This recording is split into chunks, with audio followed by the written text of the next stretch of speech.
We try to tell the truth regardless of if Karens get offended by it. And I just want to tell everyone, if you have to put your hands on your children, you have probably already failed as a parent. There it Okay. is. Well, I do argue, you've heard me say this before too, that like if you look at animals in the wild, you look at a wolf pack and you got a young wolf that's like all rambunctious and jumping around and biting his mom's ears, and she'll put up with it for a little while. Pretty soon she swings her head around full teeth and just grabs a little turd by the neck. You stop that crap, And the baby puppy learns how to, well, maybe I shouldn't be so rough or whatever. It's like, and I know we're not beasts. We're more intelligent than that, but. Well, what happens is they don't grab them by the neck. They put their mouth over their muzzle. Yeah. And so that's a little bit different because that's like saying to your kid, go to your room. You're going to bed early tonight.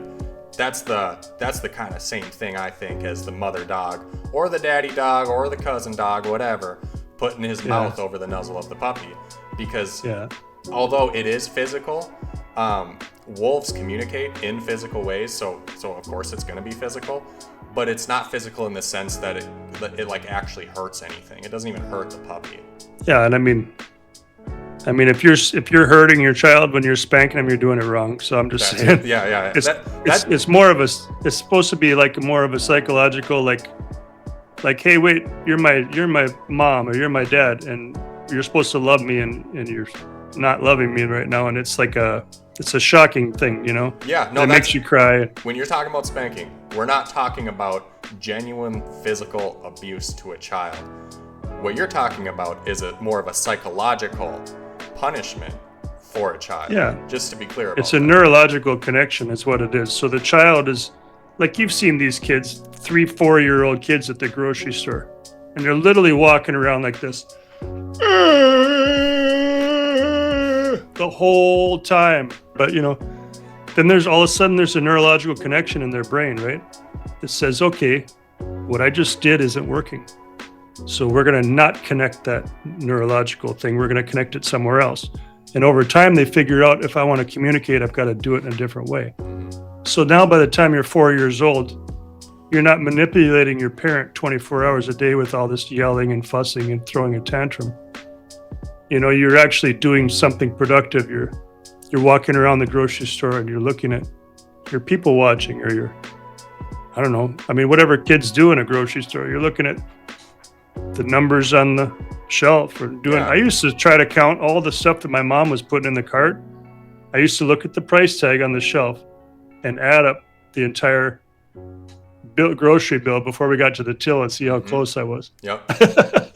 Yeah, and by the way, as someone who knows you well, you are a higher than average IQ individual, I would say. You're a little bit on the smarter end, and this could be something that helped to develop that as a child that you did on your own.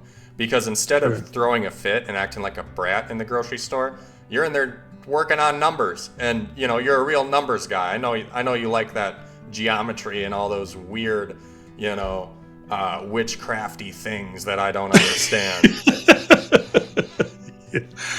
Yeah. Well, I mean, there's always to each his own. You're a 3-year-old kid. And even at that age, I knew that my mom couldn't afford to buy me. Like if I said, hey, I want that Oreos or whatever on the shelf, I knew she couldn't afford it. Like I knew we didn't have the money. We just never had any money. So, Yep. I mean, there was no sense in even asking to begin with. But I remember thinking when I was a kid, if you don't have money, why don't you just go to the bank and get some? Right? yeah, Because the bank just gives money. Like every time we go there, we're just in the drive-through, and then out pops some money. As a kid, I was like, go get some more. oh, that'd be so funny if you would have rode your bike down there when you were like 5, like go through the drive-through. Can I have some money? Yeah. My mom is short on the mortgage. Can I have some money?